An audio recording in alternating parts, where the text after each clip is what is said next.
To see that. All right. Good evening, everybody.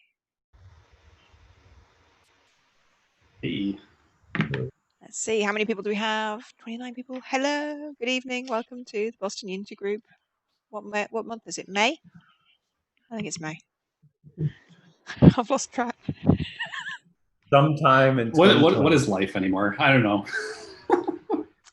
Yeah, my phone was gleefully telling me it would only take me 33 minutes to get to CIC tonight. I'm like, nope.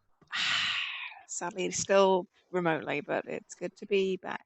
So, before we get started, welcome everybody. My name is Chris. I'm one of the organizers, and I am joined here tonight by Elliot, Graham, and our presenter, Luigi. And if any of you in the audience, we always do this before we start our sessions, if anyone has any announcements that they need to make or anything they want to plug, please type it in, and we will read it out for you. Guys, do you have any announcements before we start? I have an announcement. I have a couple announcements, actually. So there's the Boston Game Dev Slack, if you're not aware. It's slack.bostongamedev.com. It's just a Slack with everyone from Boston. Join it. It's great. It's cool. We do like Let's Plays where we all like find a group to do a game together. And actually, we started doing a thing which we're going to do tomorrow night at 7:30 called The Bit Show. And we're going to be interviewing another local Boston game dev, and it should be really good. So definitely don't miss that. It's tomorrow at 7:30. And there's, if you go to the Boston Game Dev Slack, the hashtag events page will have more information about that. So yeah, hopefully see you there. Awesome. Any other notices? Anyone in the audience got anything exciting to tell us about? We miss you. We'd normally walk around and say hi, catch up, find out what you're doing. So let us know if there's anything really cool going on, because we'd love to hear about it.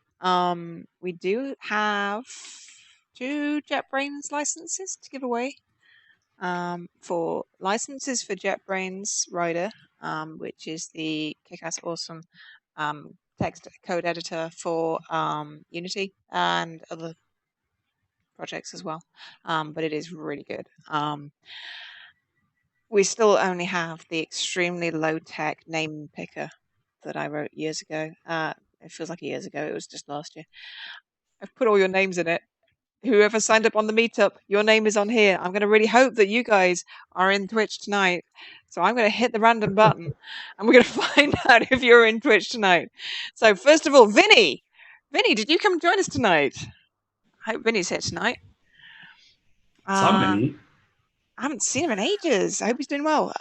So Vinny De Silva, if you're online, then wave at us. I think he is. Yep, yes, excellent. Hey, Vinny, good to see you. Thanks for coming. All right, and our next winner tonight, Chad Sarant. Chad, are you with us tonight? Give us a wave.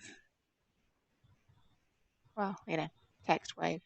We'll imagine you're waving at us because it's more immersive that way. They could possibly not have a Twitch account. We don't need a Twitch account. Twitch could also be anonymous. But yes, you do need to join the chat, I suppose, to type your name and say hello. Not seeing Chad typing in here, but do I have Chad's contact details? I think I do.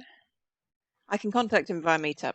So we can give Chad a ping on Meetup and he can win his license. I'll move that out of the way now. So, congratulations. And I am therefore delighted to introduce Luigi Guatieri. And he's going to talk about some kind words. Thank you. All right. Just before we start, I'm used to an audience when I give a talk. So this is going to be an interesting experiment of me talking to my computer in my living room. So my talk title tonight, Some Kind Words About Empathetic Design, or It's Okay to Be Sad Because I Made You Sad. This is going to be a little bit of a rant. There's a lot of thoughts and ideas that have been sort of stewing in my head for a few years. I sort of wanted this opportunity to sort of put them down and see if they can form any kind of coherence and maybe some basis for some kind of ideation philosophy. So, first of all, if you don't know who I am, my name is Luigi Guatieri. I'm a game artist. I've been doing that for almost 10 years now.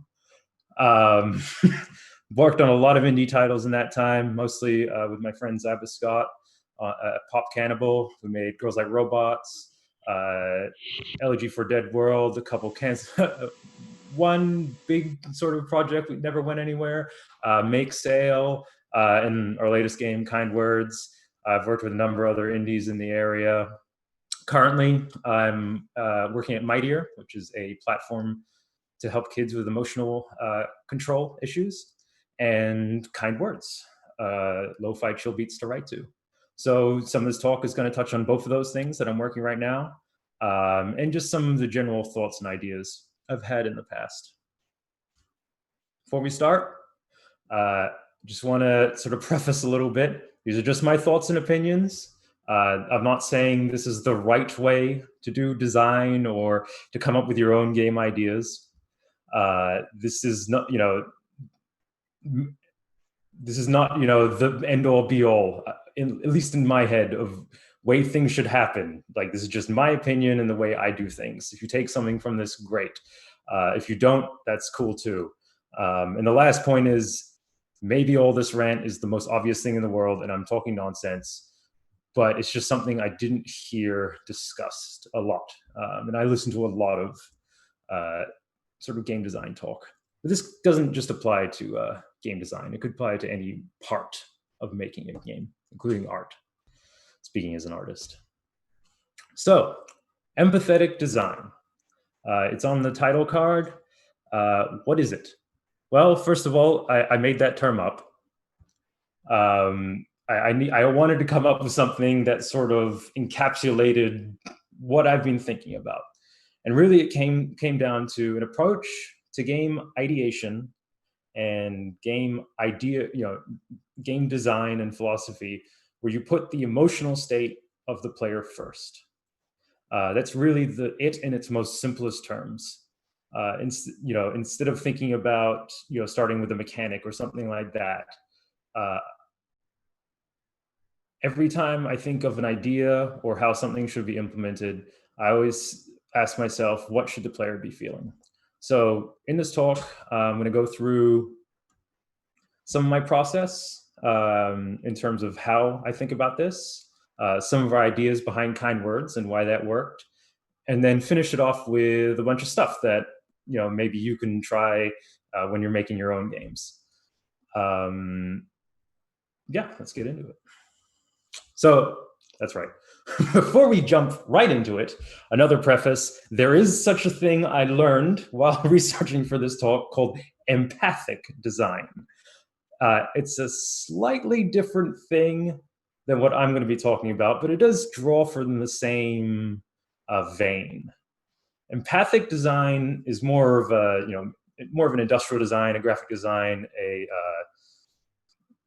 more user experience design term that is about finding the frustrations that people are having in their lives, or it doesn't have to be with specific products, and then designing for those situations.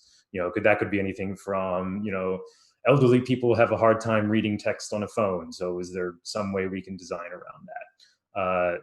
Apple is known for this, and the local studio IDEO here works in a very similar fashion. IDEO is a industrial design design company here. They worked on this vacuum, which I have one, and I hate it because it breaks. Had to repair it so many times. So yeah, empathic design is giving people things they don't know they didn't need. That I'm using the term empathetic design because I'm going to be focused on feelings. So to sort of jump into what I'm talking about, I'm going to use an example that I thought did this similar sort of ideation really well. It didn't exactly take something from the past and just try and copy it and update it. It tried to take a sense of it. I'm not going to be talking about Animal Crossing. I'm going to be talking about Doom. I think Doom takes the player's feelings, 2016 Doom, I haven't played Doom Eternal yet, takes the player's feelings heavily into consideration when they're playing Doom. So, little bit of a joke when you're talking about feelings, you know, oh, you bring up Doom, okay? Doom. It's a game about murdering monsters. I had a video here, but Zoom, you know, video didn't quite work. But you run around, blowing shit up, ripping monsters' heads off, disemboweling them. It's just gore, gore, gore, gore. But that's the point of it, right? If you take the original Doom and you compare it with Doom 2016, they don't really share any level design similarities, other than it's on Mars and you're fighting demons. A lot of the demons themselves aren't the same. Like, they might be same by name, but they act differently. The guns, they might be the same by name, but they also act differently. There's a whole bunch of mechanics piled on in terms of these brutalities and things like that. But, you know, that isn't what makes Doom Doom. That's what they discovered. Because if you look into, I've linked an article here, it's on Kotaku, the history of Doom 4, which is what this game was called beforehand. It seems, you know, it was a history of typical mid-game development reboots, but it was because they were focused so much on trying to tell a story that was cohesive and that was, you know, what if demons actually invaded Earth?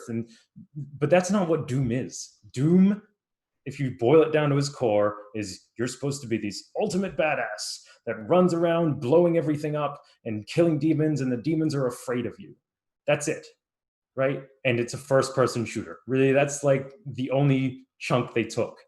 But the Doom 2016, again, I haven't played the new one, is so focused on delivering that feeling, that, you know, those emotions that are involved with how do we make a player feel like they're playing Doom without actually, because otherwise you would just go play the original Doom. So that's really where this comes from. You know, Doom, you know, I used it, yes, it was a little bit of a joke, but it comes from the idea of, instead of starting your game design ideation with, this is the fantasy of, this was supposed to be a GIF here, but sorry. This is the fantasy of being a super soldier. This is the fantasy of taking over the world. This is the fantasy of, you know, being a plumber while taking acid. I think that's a limiting way to think about developing games, because there's so many things that don't work as a fantasy. Or even that word, it brings permutations with it, and brings preconceptions with it and assumptions that you see littered throughout video games. You know, I am the fantasy knight fighting dragons versus I am the fantasy you know, space soldiers fighting demons, to rag on Doom a little bit. I think we should step even further back.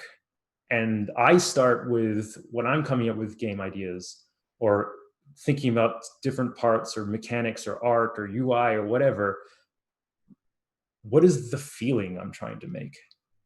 And I think that opens up so many more avenues of thinking that will take you down roads that you don't expect games to go down, because suddenly you're not beholden to, oh, people have a fantasy of being X, therefore, you know, we should try and have them strive to do that. You know, as humans, we feel, right? And translating that experience through games in lots of different ways, I think is more interesting. So just in general, some of the things I ask myself when I'm thinking about different parts is, yes, I start with, I want this to be the feeling of, but I always ask myself, what should my player be feeling right now, in this moment? And your moment could be something that, takes a few seconds, a few hours, maybe it's the whole game, maybe it's only a small part of it. But in this exact moment, how do I design a feeling around them? I put it here as like level design of the heart. Like, it's not just, to me, like, oh, I put the right enemies in the right places to, to introduce challenge. Yes, that's a part of it. But like, how are those enemies introduced? Why are there enemies? What am I doing? How do I interact with this game? All that stuff, I step back and I think, how is this making the player feel? And when I say everything should be influenced, I mean everything, from, how the character walks, what the colors of the scene is, what the lighting is, what the music is, what the UI looks like, what the pause menu looks like. Everything should be related. I'm not going to say you're going to nail it every time, but should be related to that core. What do I want my player to be feeling right now? So what a good segue to talk about a game almost purely about feelings. So me and Zyba Scott and Clark Abood made a game called Kind Words, Lo-Fi Chill Beats to Ride To. Sorry, BAFTA award-winning game, Kind Words, Lo-Fi Chill Beats to Ride To. It's a game about writing nice letters to people. That's really the core of it. We wanted to give the player an experience where they're maybe they open themselves up a little bit, and then they feel sort of fulfilled in some way. They make themselves feel better. This is a positive experience, even though there's so many negative emotions expressed in this. But really, the most interesting part of Kind Words is we told people to be nice on the internet, and it worked, which is still astonishing everyone, including us, to this day. We just had our big update yesterday. We announced we've had over 1 million letters. That number's at like almost 1.4 at this point. Maybe 3% of it is nonsense, and even less than that is what I would call harmful or trolling. But how did we do that? How did we get people to act in such a specific manner that it didn't immediately fall into chaos like almost anything online, anonymous online, on the internet, right? How did we do it? Well, it was a whole bunch of stuff together. It was what I was talking about before, with every part should be working towards driving the feeling you want. I'm going to be talking for Zyba in a few parts here, so I hope he forgives me. But first, I'm going to start off with the setting. You load up Kind Words. Maybe this isn't your first session because you would go to the tutorial first. But it's your general session of Kind Words. What do you see? Well, you basically see this. There's missing some menu icons, but it's just this one room, right? You can see the whole room. The room exists in isolation. There's nothing beyond here. There's nothing really, there's no world beyond here. You are here and you're safe, right? You're in this enclosed space. There's nothing dangerous. There's nothing moving suddenly. There's nothing really to watch out for in the background other than these like slow moving particles and patterns.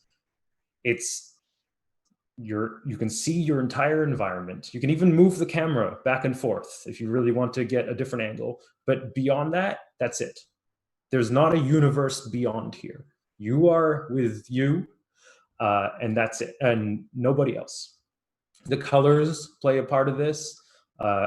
Yes, the update yesterday had a bunch of blue, but the first room in here has dark purples and reds and uses wood like to sort of exhibit a homely feel, right? There's nothing electronic like with screens or anything distracting in this room. It's very much just like, hey, here's my bed, here's my desk, I understand my world. The character is an extension of this. The character is purposely designed to be almost genderless. They have a skin color you can't really have in real life. They have an unnatural hair color, which lots of people have in real life. They're slow moving. They don't, react in any extreme fashion. But a lot of this is very typical of video games in terms of the silent protagonists, your Master Chiefs, your Links, etc. This is just a representation of the player in this room. So they can see themselves within this cozy room, and it does, at least from, watching people play and all the feedback we've gotten in the 10 months-ish it's been out, safety, right? This is a safe place. You're going to see some maybe striking things, but this is still a safe place. The other most important character in the game is Ella the male deer. Ella is your first introduction in Kind Words. You see the logos, you get to meet Ella. Ella is a cute animal, non-threatening. It's a deer. I mean, yes, deer can be threatening if you anger them, but in general, they're lovely creatures. Ella is very soft-spoken. Ella has a personality that, thanks to Zyba, that is, maybe a little bit apprehensive, like you are, but as the first character you see, Ella brings you one step into this world, right? And it's another way of exhibiting safety is with this cute animal. This cute animal isn't going to do anything too terrible to you. In fact, they don't do anything bad. In fact, they only bring lovely letters to you, but you don't see that yet. But your next reaction with Ella is to write them a letter. And the player can write whatever they want here, but it's to sort of get them in the feeling of writing. And this is going places. But one of the coolest thing Ella does is Ella explains to you that these are real people, and to take this seriously. And then you have to sign your name. It's sort of it's a fake contract. We don't store the name other than the first initial, but having the player go through that ritual is very important for getting them in the mindset. And I think it also adds one more step to getting down that number of anonymous trolls to the level it is where 2 people can moderate it. But so, as a part of getting into that zone, I think Ella is a huge chunk of that. Music, obviously, is a huge one. We did leave music till pretty late, to be honest. We were first using a bunch of free sounds and royalty-free public domain, open Creative Commons music, but our amazing musician with very short notice put out an amazing album that fits what Kind Words needs to be. Music, in my opinion, is one of the most important parts of setting a mood. I mean, just think about music in general. People listen to music on its own without a game. I know, weird. To put themselves or to feel certain things. And it's not something to overlook. And most games use very energetic chiptune, especially for retro style pixel games, but energetic music, but there's other kinds to get you into certain modes.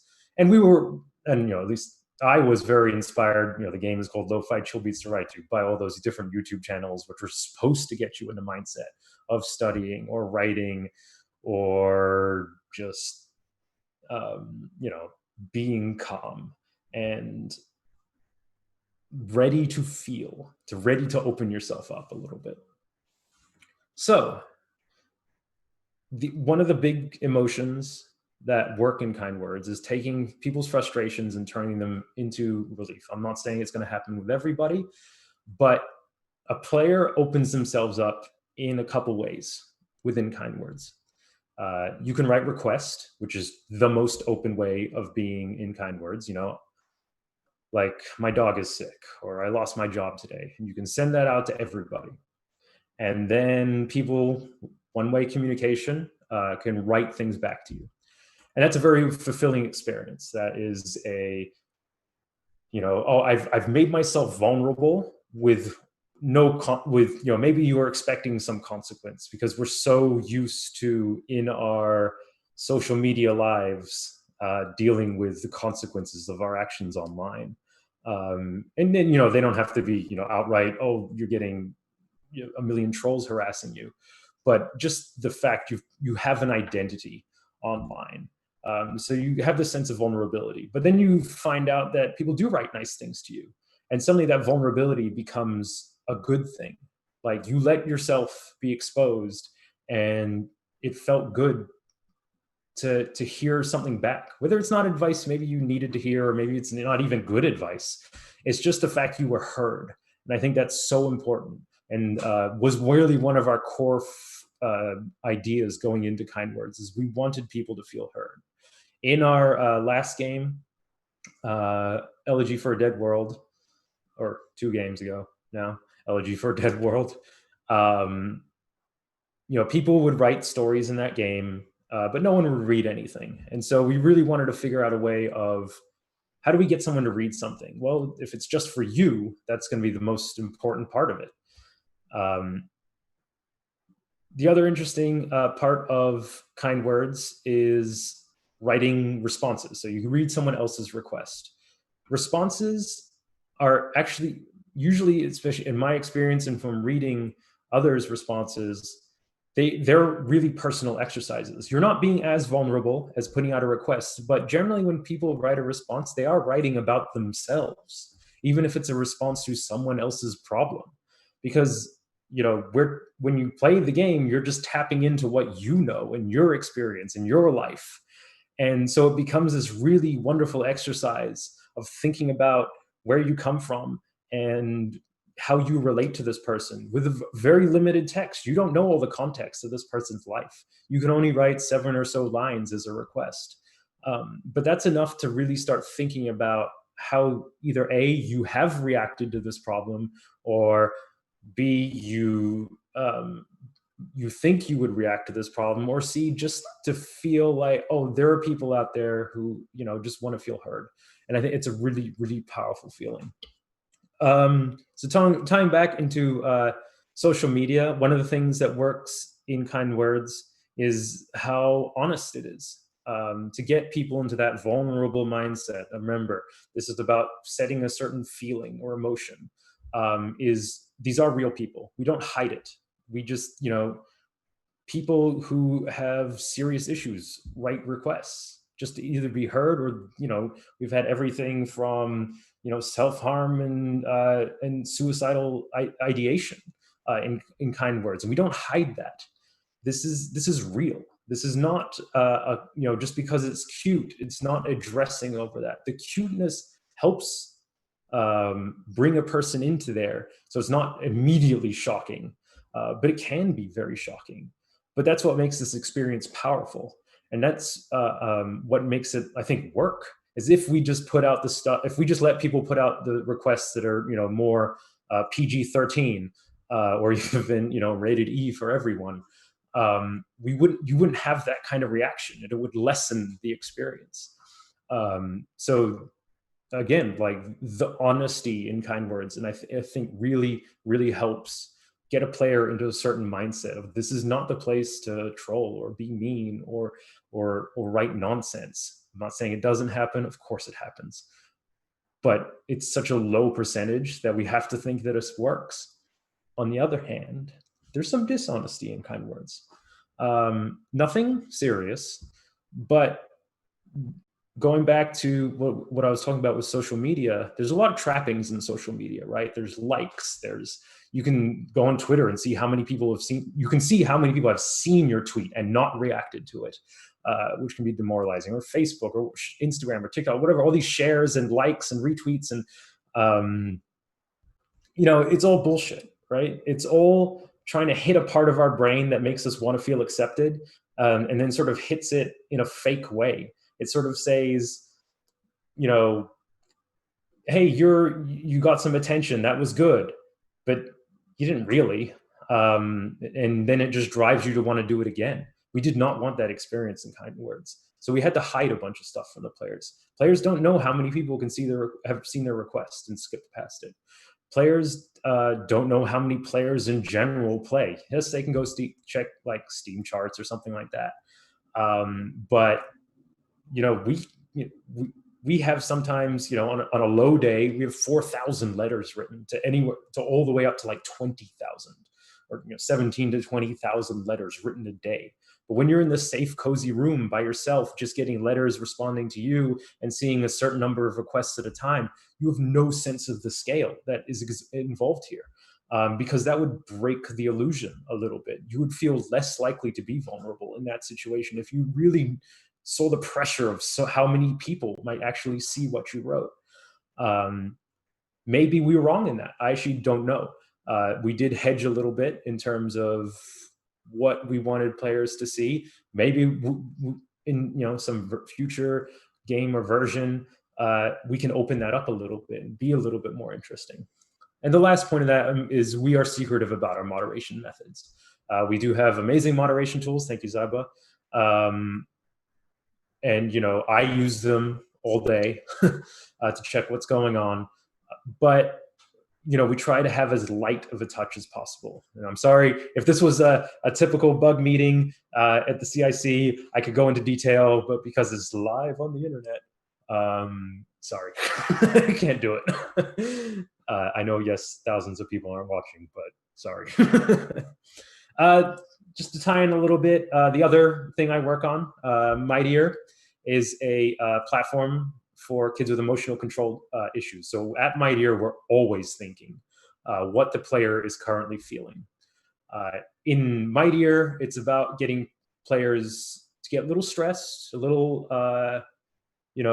excited, overwhelmed maybe, and then teaching them how to calm down. So it's almost a reverse of Kind Words, which we're very purposely trying to get them into an emotional state and keep them there. Whereas in MIGHTIER, we're forcing them into an emotional state they don't want to be in, and then teaching them the tools to get out of it. So the way we do that, we have this gizmo that you see on the screen when they're playing any kind of game, whether it's like a infinite runner or a puzzle game or something. This is tied into a heart rate monitor. And when they get stressed, it shows on this little gizmo. They can interact with it. And then the game walks them through a breathing exercise or progressive muscle relaxation or some skill they can learn, and then they calm down, and then they get rewarded in that. In the game, you collect these little creatures. So in MIGHTIER, again, we're always thinking about the moment-to-moment feelings because it's so important to get those right, because we are trying to teach kids how to use those emotions and and translate that into the real world. Which is very difficult and takes a lot of time. Kind Words is an experience you can sort of get into, maybe minutes. Some people have played for tens of hours. I know I have, but you don't have to stay there for that long. Whereas something like MIGHTIER, you do have to stick around to really translate a lot of the stuff. So as we enter the last half of my talk, I just wanted to boil down a bunch of the things I think about. And some ideas and ways to really try and drive at how to get your player to feel a certain way, because it's complex when you're dealing with human emotion. But let's get into it. Sorry, these were all GIFs, but then Zoom was like, no, so sorry, they could have been animated. First of all, it's okay to design around a feeling. I know that might sound like such a simple statement, but designing around a core mechanic isn't the only way to make a game. I know there was like years ago, there was all that flack about walking simulators, but like, who cares? Like, if you want to make a game that's just, as simple as just being happy, that's fine. Like, how do you get it? It's up to you. How do you get to that emotion? But it doesn't have to be around like, all right, this is a puzzle platformer, or this is a first-person shooter, or this is a match 3 puzzle game. Like, it could be, but it's okay to start even more basic than that. Like, I want to make a game that just makes someone happy. Like, that is a perfectly legitimate place to start. when designing a game.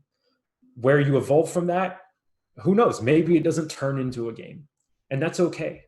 Or it could be more complicated. Here, I use the example of those lazy mornings where you have something to do, but the bed is just too comfortable. Like, that's a fantastic place to start.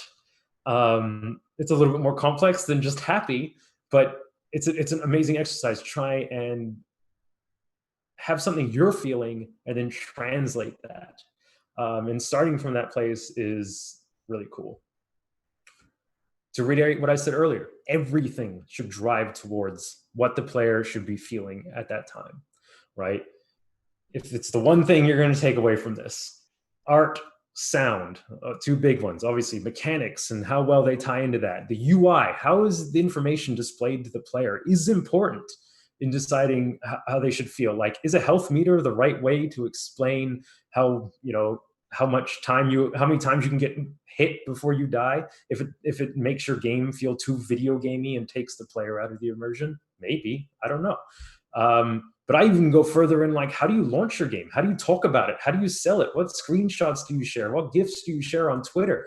Like, these are all driving factors in how a player comes to the experience.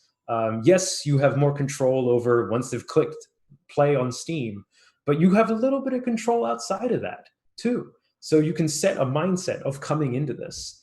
I'm not saying we did that great with kind words, but it's definitely something I think about. And I think it's something you should think about too. Performative. How does the player play the game? It's not just in the game world, how's the player interact with the world, but what is the player actually doing? How do they press buttons? How do they use the mouse? How do they use the keyboard? Frantic button mashing exhibits one emotion versus, slow methodical presses and holding pressure-sensitive triggers do exhibit something else, or all the crazy controls you can have with motion controls and VR. They all mean something, and they do get a player to feel certain things. My best example for this that's stuck with me all these years is Brothers, A Tale of Two Sons, where you have a controller, and each side of the controller controls a different character, and there are emotional moments built into how you play with the controller. It's probably one of the most powerful moments I've ever had playing a video game, is when the control scheme itself was affected by the story. I'm not going to spoil it for you, but you should definitely play that game. But again, yes, it does involve, like, what is the player actually doing in the world? How are they sliding puzzles? Why are they sliding puzzles? Like, just to use puzzles as a metaphor there. Think about it. Like, if I'm trying to emote this sedative, relaxed experience, I don't want cars that, zoom really fast, or, things falling really heavily. Maybe it does work. Maybe you can get a way to do it in a way that works, but, just think about it. Just because you start from a feeling doesn't mean you have to stay there the whole time. If we did a chart of how someone feels playing kind words, it does fluctuate, of course. When you get different, different requests with really shocking elements, that's going to change the emotional state of a player. Or when you hit a paper airplane that says, that they fly through the world and say wonderful things that people have shared, you're going to, feel, something else. This was a fantastic project by the University of Vermont, which fed a bunch of books into a computer. Literally, you just had a computer and just fed it, and mapped out sort of the usage of words and sentences of, how the book feels over time and the emotional content. And they definitely did find out that there are actually set patterns based on so many different books of story arcs, depending on, like, whether you're reading Harry Potter or, like, the Odyssey or the Iliad. That can change based on just writing style, but you definitely see these different tracks. And I thoroughly recommend looking it up to really think about how your feeling could change over time and how it could make moments more powerful. And that goes into the balance in emotion in your game. I always contrast in anything. My last bug talk, years ago was about color, and I emphasize contrast the most. Contrast is what makes, you know, everything work, to be honest. I use Earthbound as a great example here. Earthbound is a cutesy game. It has a lot of you know, cute characters, cute animals. The cities are all miniaturized. The colors are bright. Everything, the music is upbeat, depending on, you know, on the scene. Strutting around town, the animations are fun. But there are moments in the game which are emotionally devastating and hard. When your character misses their mom, like the contrast of seeing the cute characters and then having a moment of sadness or regret or fear or anger, it feels so much more powerful. And so look for those moments in your game. So if your game is just about happiness, if there's a moment of self-doubt or frustration, like it can feel so much stronger.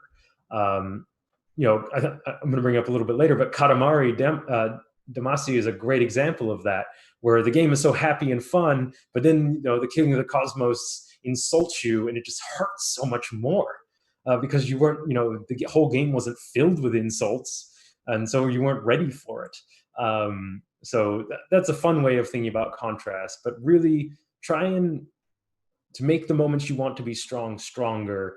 Really compare them to how they feel of the overall experience. You know, if you're making a horror game or a really depressing game, like if the whole experience is depressing, then one depressing moment isn't going to stand out amongst all of them, unless it's incredibly depressing. But again, that is just a type of contrast. To steal from my last bug talk, color matters. Really think about how objects in the world are depicted, because they can set the mood. I'm not saying, you know, this is the Bible of colors that make you feel certain ways, but it's a great starting place to sort of set a tone. I mean, that's why so many of those, like, you know, why we stole it for Kind Words, the lo-fi chill beats, use the vaporwave aesthetic, the, you know, the purples and the night colors and, you know, pinks for sunset, etc., because they do get you in that mood of, you know, this is the end of the day, man. It's time to just chillax and take it easy. Obviously here they have it as boredom, disgust, and loathing, which isn't exactly what I would use for verbal, but it's just a good way to start thinking about these things and to really consider how color is used in your game. Playtesting. Obviously, you need to playtest in games. I know that's not a dramatic statement, but one of the interesting things you can do with playtesting is not just watch what they're doing on the screen. Humans are expressive animals, so watch how they're reacting to things in your game. Like, watch their face, literally. Just watch, like, are they happy during the moments that you wanted them to be happy? Are they sad during the moments you want them to be sad? Are they angry during certain moments? They feel powerful, like in Doom, killing demons at certain moments. Like, part of playtesting to me has always been, like, it's almost more important because I know what's happening on the screen. And I can, you know, if there's tutorial bugs or something like that need working out, yes, it's one thing, but like, how are they feeling? Because they're there and they're playing. So if you think you've translated the feeling, well, hopefully it shows up in them. Obviously, everyone's different. People react to certain things different ways, but it's a great way to get a gauge on how is a player feeling while playing your game. Another important thing to keep in mind is immersion, right? Immersion is important. When you're trying to manifest a way of thinking or an emotion or a certain response, they have to be bought in a certain way. Yes, it's okay to break the fourth wall when appropriate, or the fifth wall, or whatever we call it, but do it purposefully. You know, either if it's for a joke or whatever, but if you're trying to set a certain tone or a mood, try and not contradict the world too much. Try and not contradict what the player is doing versus the story you're trying to tell. You know, that famous term that was annoying yet kind of useful, ludonarrative dissonance, when BioShock Infinite came out. Like, that's a part of it, but really think about, like, all right, I've brought them in here. I want them to feel a certain way. It's taken so much effort of art and music and design to get them to this point. Don't take them out of there willy-nilly. Seriously consider when is the appropriate time, if you're going to take them out of that experience, to take them out of that experience. Because once they do, they stop being open to what's happening in the game. Well, maybe not completely stop, but a part of them is removed. And a part of that is using nostalgia, right? Not just for immersion, but just getting the overall feelings. Memories are powerful things, right? I'm not just talking about nostalgia here in terms of how we think about it specifically to games, right? Like, oh, I played Super Nintendo as a kid, I want to play a pixel platformer now.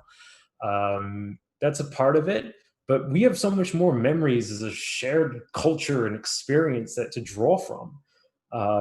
Events that have happened in our lives, like just, as a world, is definitely something to use. Reference points that other people can make in that experience, that will make them feel more connected to it, more open to feel what you're trying to express, can be really powerful. Of course, one part of this is to be aware of cultural differences.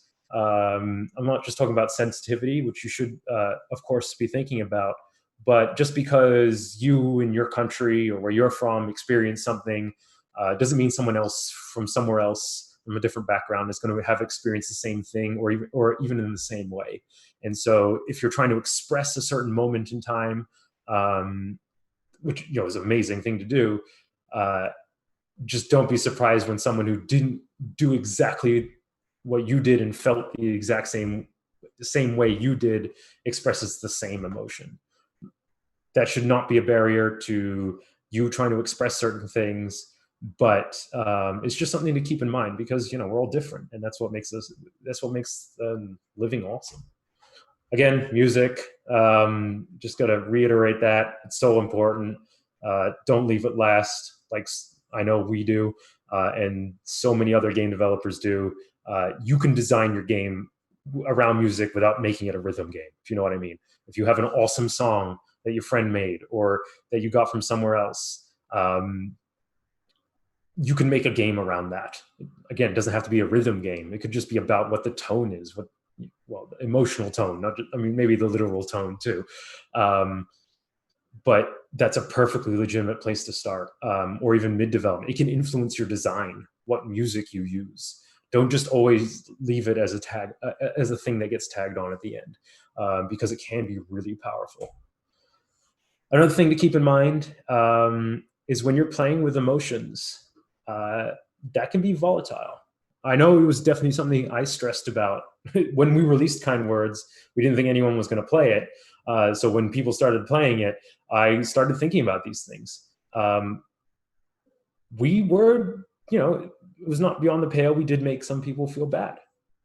Either they ran into some requests that reminded them of a trauma, or maybe they were one of the 1 or 2% that got a mean letter. Like, you have to think about that. If you're going to make someone feel bad or depressed or worse about something, please have a reason. Don't just do it because, like, oh, I wanted to make a game about slaughtering puppies because that makes people feel bad. Why? You're a horrible person. Don't do that. There should be a reason or a purpose when you want someone to feel maybe not a negative emotion, because negative emotions are powerful, but like put them in a mindset that might make them relive the trauma or something. It's just something we have, we don't talk about enough as game developers, is our own ethical design, because we do think of video games as, toys still. Like, as much as we like to call it other things, like we still think of video games as, things that are just fun entertainment. And that's not always the case. So it's just something to keep in mind. When you're playing with people's emotions, it's important to make sure you have a good reason as to why. As with art, as my art teachers told me, reference. Look at everything, not just games, like books, movies, your own life, other people's lives. Figure out why people felt certain ways, different things. And it's okay to copy it a little bit. Like, I'm not saying just, frame for frame, redraw a movie into a game, but like, why did that movie make me feel like that? Can I translate that into a game experience? Really think about that. Maybe it was the writing. Maybe it was just the the composition of the screen. We just have a problem as an industry of self-referential development where we, say, I want to make a game. I like games, so I'm going to look at the games I liked, and then in the future they're going to look at my games and they're going to be like, I like games, I want to make games, and then we just end up in this horrible cycle. And so I've always encouraged people to break out of it. I'm guilty of it 100%. Obviously, I love video games, but just try and expand your horizon a little bit, because there's a whole world of art out there that has made people feel different things for much longer than video games have been around. So it's just something to think about. Another thing is, if this is too much, it's okay to keep it simple. Simple emotions are really powerful things, or feelings in general. Like, a game about like driving your car at night, like that can be so refreshing or nostalgic, or bring back memories of so many different people. But it's not a huge thing to design. It's not like, oh, I'm trying to put a person, for example, this War of Mine, which requires so many different mechanics and environment to get that person feeling a certain way, and it does that amazingly. But if you're an indie or something, that's a lot to take on. So it's okay to keep it simple. Because sometimes simple emotions are the most powerful, and simple feelings are the most powerful. Because maybe we don't remember all the details around why we felt a certain way at a certain moment, but we just remember what we were feeling. And translating that experience could be really cool. Most of all, the most important thing is to ask yourself, how do you feel, right? Like, just in every day, in general. But if you want to make someone feel something, maybe the way you have in the past, or you want to, express a moment from your life, or a moment from something else that made you, a movie that made you feel a certain way, or a book, or whatever. If you can get yourself to feel the way you did, or the way you want to feel, and translate that through games, like, that is what will make your game transcend. That was when it suddenly stops being just this fun entertainment experience, and it becomes, autobiographical in maybe a way, but it becomes an extension of yourself. And then that's when things become art, right? That's when you have taken something that maybe had a cool jump mechanic or something, but at the end you hit some message or some moment that changed you, or something, maybe it doesn't have to change you. Maybe it was just some amazing thing that you went through, or, you woke up late that morning, or whatever it is. You're the best reference you have, because only you know how you feel. And that's such an important tool that I don't think is talked about enough. I was just talking about how to grab external references, but like, you are the most powerful reference you have. And a part of that is growing yourself, right? It's not just, I'm 100% guilty of this, being stuck in your ways and talking with the same people and seeing the same things and doing the same things over and over again. Is the only way to expand your vocabulary of emotions is to be open to new stuff. And that's where new ideas come from. And that's where you transform the medium instead of just, reiterating on what has been done before. So going to finish up with a few things here because I don't have a lot of time. Games to try. Kuukiyomi, consider it. It's probably my favorite game of 2020 so far. It's a game about where you're just thrown in awkward situations and you need to basically feel the best way of solving them. You don't have a lot of time. It's infinitely replayable. It's hilarious and wonderful at the same time. It's on Steam. Inside, everything about that game is about giving you a sense of dread. But then when I was talking about emotional roller coaster, I'm not going to spoil it, but there's an amazing thrill at the end that, because of all the dread beforehand, just becomes so wonderful. Katamari Damacy is the happiest game I'll ever play and ever will play. I have not played anything that has made me as happy as that game has, even though I get insulted by the King of the Cosmos here. Mountain/Everything, they're very similar, same designer, but that game is just about experimentation and seeing something wacky and weird, and it's a fantastic way to sort of feel absurd and be a part of something absurd. They're both on Steam. And A Short Hike, I recently just played that. Another humble original, like Kind Words was. But that is such a simple story, but it's so powerful because of how it gets played. There's no real UI. There's very few mechanics, but you just have to get to the top of this island, and really that's it. You meet all sorts of wonderful characters, and the sense of flying and the sense of journey is so well translated while playing that game, and it looks cute. Another guy to look for, sort of on the opposite of the side of that, is David Lynch. He's an amazing filmmaker that I think is the master of making people feel very specific things in very specific moments. His stories don't have a lot of coherence unless you dive really deep, and even then you might just find more questions than answers. But all his visuals, sound, acting, the writing, everything, he's a master of making you feel like you're in a dreamlike state, or having a nightmare, or getting you to feel the way a character is feeling. I have yet to play a game that has made me as terrified as David Lynch has made me, or feel like I'm in a dream as much as David Lynch has made me feel. I thoroughly recommend watching, Twin Peaks, especially the third season, Mulholland Drive for sure. Fantastic experiences.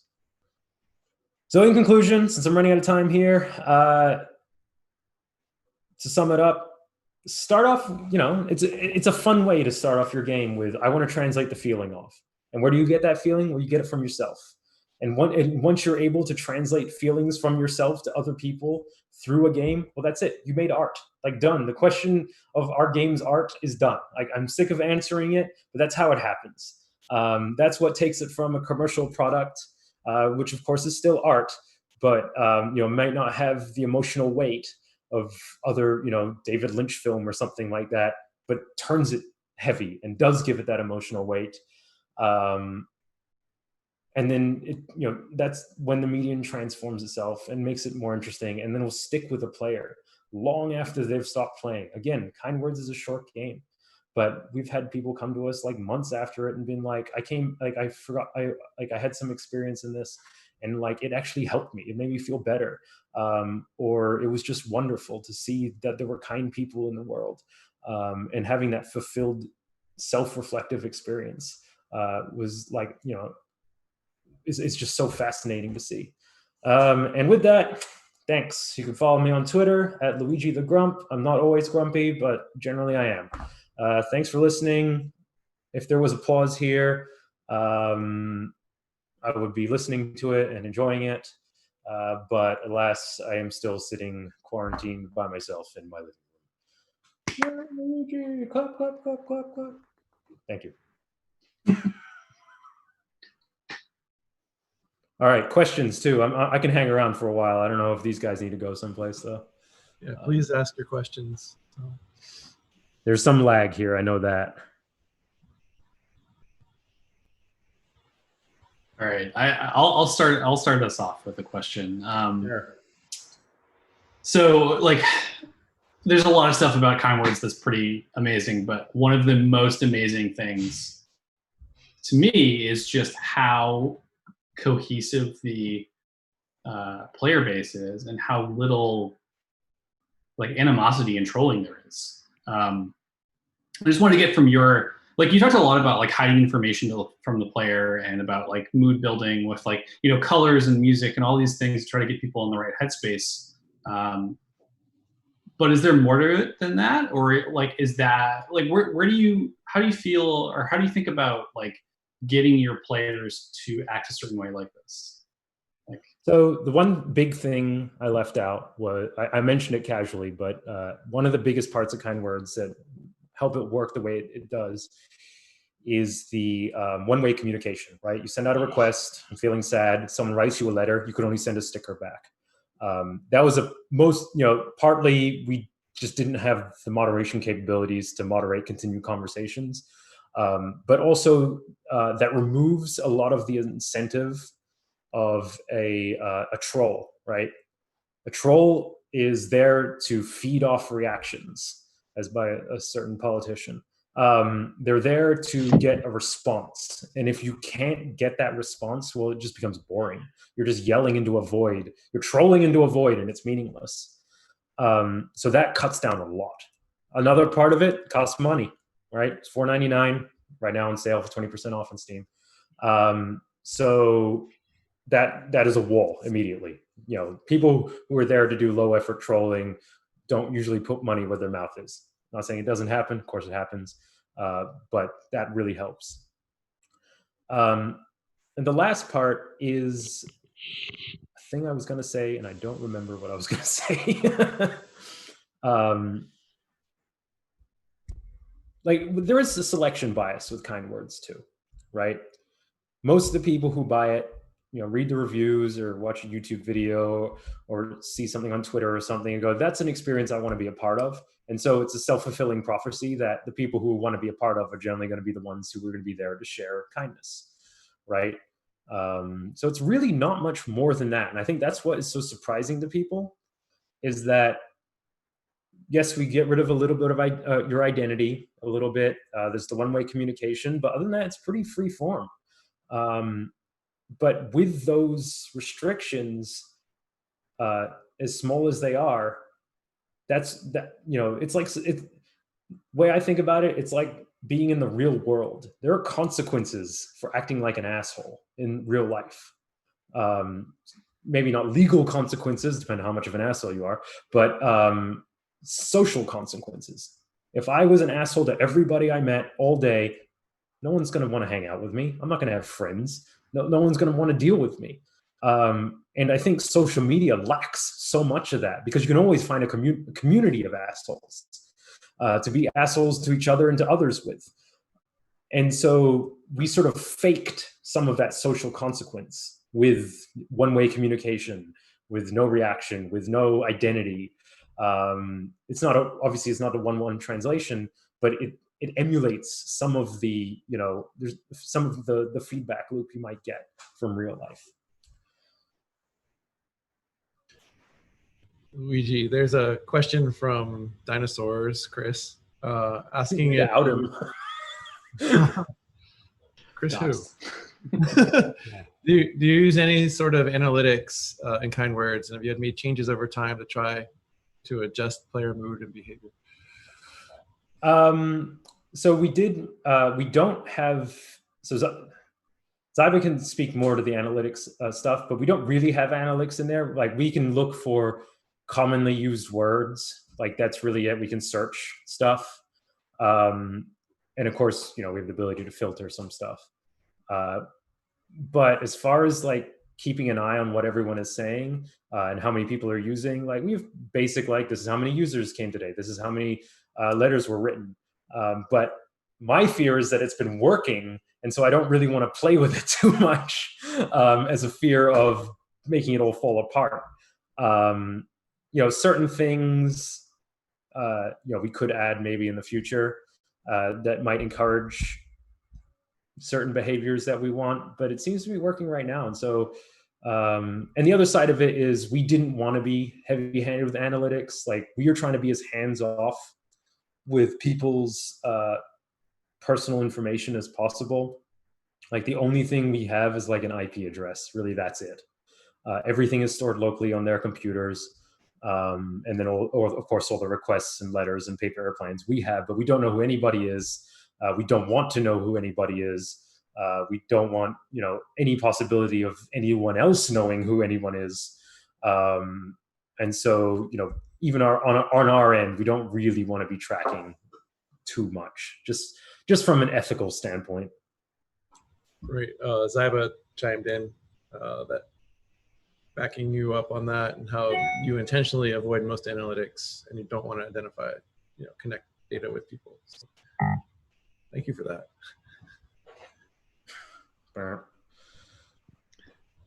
All right. Is there any other questions? Yeah, there's another one.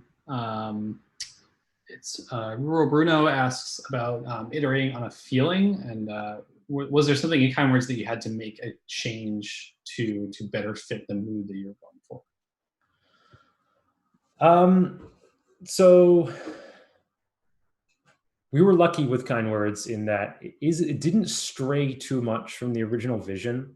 A lot of Kind Words is an iteration on Elegy for a Dead World, the game we made with Dejuban. In that we were trying to drive certain behaviors of like, hey, what would make someone respond to something? The room came pretty early on. Like I was just looking at lo-fi chill beats to study to, and I was like, oh, I like how cozy this study room is. Like, what if it's like this little isometric safe space? But over development, it didn't really change too much. The things that did change was we added paper airplanes. So we first released as a humble original July last year. And we noticed a lot of people were just wanted to say nice things. And we're like, that's amazing, but you're clogging up the request queue. You can't respond to have a nice day. I love you all. That's not a request.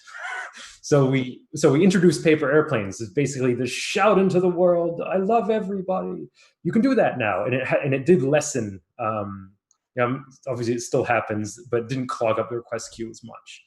Other than that, we did change some of our moderation tools, which unfortunately I can't really talk about, in response to certain things to drive certain behaviors.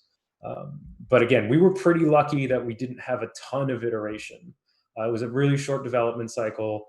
And so, I'm going to say that our heads, ideas were just so good. They just worked the first time. Yeah, of course, that's not going to happen with every project. Probably never again. It's never going to happen again. That's that answer.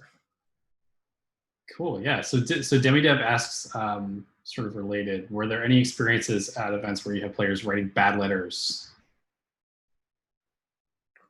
At events? Yeah. Or what? So yeah, you talked about like, unless this person did come up to the booth at FIG and write horrible things. So I'll answer this question in two ways. At events specifically, sorry if you came to us at Indiecade or something like that and played. That was a closed off portion of the server. I don't care that you wrote bad letters. No one ever saw them. We didn't need to mod them because they weren't going anywhere. Funny enough, at Indiecade, we did run a physical version of Kind Words, and we did have to moderate that a little bit. And at Boston Fig, because some people would write, you would write on a piece of paper a request, and some people would write nonsense. But in general, yes, like if outside of events, people do write bad letters. Of course, it happens.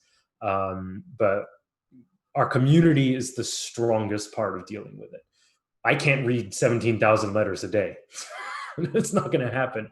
But I can read a couple hundred if I have to. And so our community, because again, we brought them into this world and they want this to be a nice space. Anything that's out of the ordinary, they've been so good at reporting. And generally it's just one person that comes in and writes a bunch of nonsense, like maybe one person like a week. And they get flagged pretty quick and dealt with. So it's not like, that's one of the reasons why it continues to work. Cool. Okay, we have a question from Dude213. What was something that you and Zyber discovered while playtesting that was an absolute surprise to you both? So we were bad game developers and we didn't playtest all that much. Well, we brought it to, I think it was in Indies. Well, it's weird, right? This is a game about sharing hyper-personal things anonymously. We can't just give it to all our friends and then read what they wrote. That's cruel, and we didn't want to know, right? Because it'd be too easy maybe to figure out who was who. But on the other hand, we didn't really think a lot of people were going to play it, just from prior experience as game developers. So really our first big playtest was releasing it to Humble's many hundreds of thousands of subscribers. And again, we got lucky and it worked. Of course, we did make the paper airplanes and a couple moderation changes after that. But we knew it was something special, I guess is an interesting way of putting it. when we're at indies and just watching, even in that closed off system, watching people, how they just reacted to responding to letters or requests, sorry, and then writing their own. They really thought about it. They took it seriously. They didn't just, you'd think most people would just slam their hands on the keyboard and say, do I get my points now? No, they really, really took it seriously. And that was the most fascinating thing to watch. And that's, I think, when we knew we were on the right track to figuring it out. But, yeah. All right, we have another one from Quicker McWild. Another great name. What were your motivations for decorating the room?